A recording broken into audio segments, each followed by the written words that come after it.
मोमिनो, तुम पर रोजे फर्ज किए गए हैं जिस तरह तुमसे पहले लोगों पर फर्ज किए गए थे, ताकि तुम परहेजगार बनो। रोजों के दिन गिनती के चंद रोज हैं, तो जो शख्स तुम में से बीमार हो या सफर में हो तो दूसरे दिनों में रोजों का शुमार पूरा कर ले।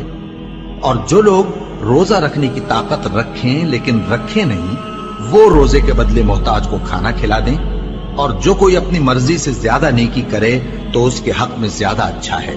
और अगर समझो तो रोजा रखना ही तुम्हारे हक में बेहतर है। रोजों का महीना रमजान का महीना है, जिसमें कुरान अव्वल नाजिल हुआ, जो लोगों का रहनुमा है और जिसमें हिदायत की खुली निशानियां हैं और जो हक व बातिल को अलग अलग करने वाला है। तो जो कोई तुम में से इस महीने में मौजूद हो, चाहिए कि पूरे महीने के रोजे रखे, और जो बीमार हो या सफर में हो तो दूसरे दिनों में रोजे रखकर उनका शुमार पूरा कर ले।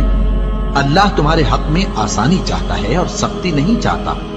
और ये आसानी का हुक्म इसलिए दिया गया है कि तुम रोजों का शुमार पूरा कर लो, और इस एहसान के बदले कि अल्लाह ने तुमको हिदायत बख्शी है, तुम उसको बुजुर्गी से याद करो और उसका शुक्र करो। और ऐ पैगंबर, जब तुमसे मेरे बंदे मेरे बारे में दरियाफ्त करें तो उन्हें मालूम हो कि मैं तो तुम्हारे पास ही हूं। जब कोई पुकारने वाला मुझे पुकारता है तो मैं उसकी दुआ कबूल करता हूं। तो उनको चाहिए कि मेरे हुक्मों को माने और मुझ पर ईमान रखें, ताकि नेक रास्ता पाएं। रोजों की रातों में तुम्हारे लिए अपनी औरतों के पास जाना जायज कर दिया गया है। वो तुम्हारी पोशाक हैं और तुम उनकी पोशाक हो। अल्लाह को मालूम है कि तुम उनके पास जाने से अपने हक में खयानत करते थे, सो उसने तुम पर मेहरबानी की और तुम्हारी हरकत से दरगुजर फरमाई।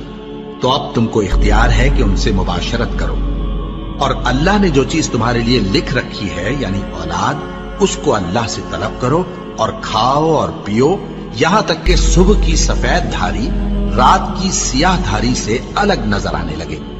फिर रोजा रखकर रात तक पूरा करो। और जब तुम मस्जिदों में एतकाफ बैठते हो तो उनसे मुबाशरत न करो। ये अल्लाह की हदें हैं, इनके पास न जाना। इसी तरह अल्लाह अपनी आयतें लोगों के समझाने के लिए खोल खोल कर बयान फरमाता है, ताकि वो परहेजगार बने।